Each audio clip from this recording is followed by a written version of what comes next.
Assalamualaikum warahmatullahi wabarakatuh. Nama saya Naila Zayan Amira dengan NIM 2402010470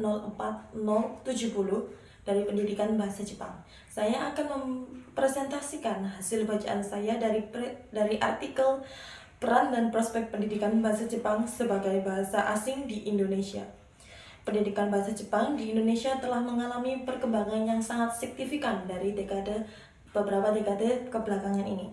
Peminatnya tidak hanya berasal dari kalangan anak muda saja, melainkan juga dari profesor dan juga orang-orang yang memiliki dorongan agar bekerja di Jepang dan mempelajari bahasa Jepang tersebut. Lalu, bagaimana bahasa Jepang ini masuk ke Indonesia? Bahasa Jepang pertama kali diperkenalkan pada awal abad ke-20, lebih tepatnya pada masa penjajahan Jepang. Jepang berada di Indonesia hanya sekitaran 2 hingga 3 tahun. Tetapi tidak bisa dipungkiri jika Jepang memiliki dampak yang sangat signifikan kepada Indonesia.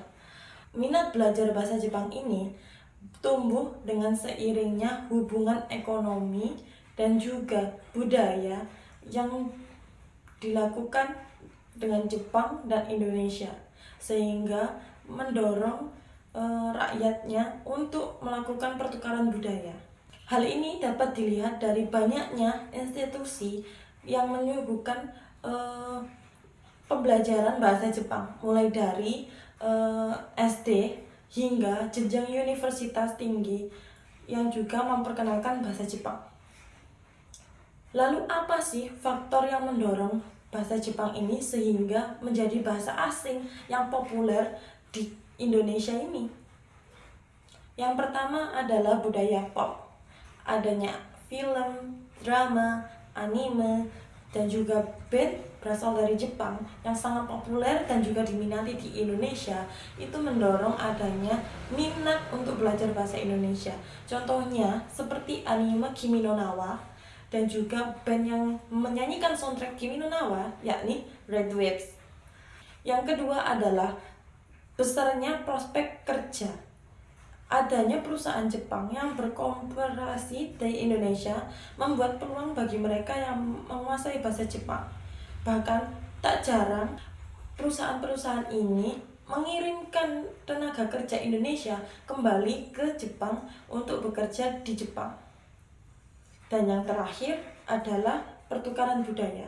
Pertukaran budaya ini seperti pertukaran pelajar dan juga pertukaran guru yang seperti dilakukan jurusan saya kemarin beberapa minggu yang lalu, kedatangan orang Jepang dan kita juga mengirimkan orang Indonesia ke Jepang sehingga kita bisa belajar bahasa dan juga budayanya. Lalu apa peran pendidikan bahasa Jepang ini? Yang pertama adalah meningkatkan keterampilan komunikasi. Keterampilan komunikasi yang saya maksud tidak hanya keterampilan berbicara dan juga menulis, namanya juga bahasa tubuh yang juga disebut dengan teburi, yakni bahasa tubuh yang digunakan oleh orang Jepang. Dan yang kedua adalah mendorong pemahaman budaya. Budaya di sini seperti budaya Jepang, yakni budaya dogeza, yaitu meminta maaf. Dan yang ketiga adalah membuka peluang karir. Peluang karir dalam bahasa Jepang ini sangat besar, seperti ada pemahaman multinasional dan juga industri pariwisata, dan tidak terlepas juga dari pendidikan. Pendidikan yang di sini juga dimaksudkan dengan pendidikan sastra atau pendidikan bahasa. Tentunya pendidikan bahasa Jepang ini memiliki tantangan, antara lain yakni satu, keterbatasan sumber daya. Sumber daya yang dimaksud merupakan sumber daya seperti buku teks maupun materi ajar ataupun guru yang berkualitas. Nah, di sini kita menuju poin kedua yang tidak lepas dari guru yang berkualitas ini, yakni kualitas pengajaran.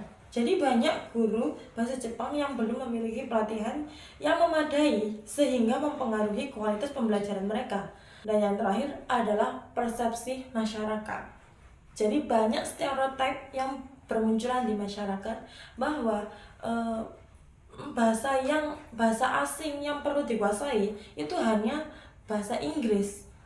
Kita lanjut ke kesimpulan, yakni kerjasama antara Indonesia dan Jepang dalam berbagai bidang mendukung berkembangnya bahasa Jepang di Indonesia.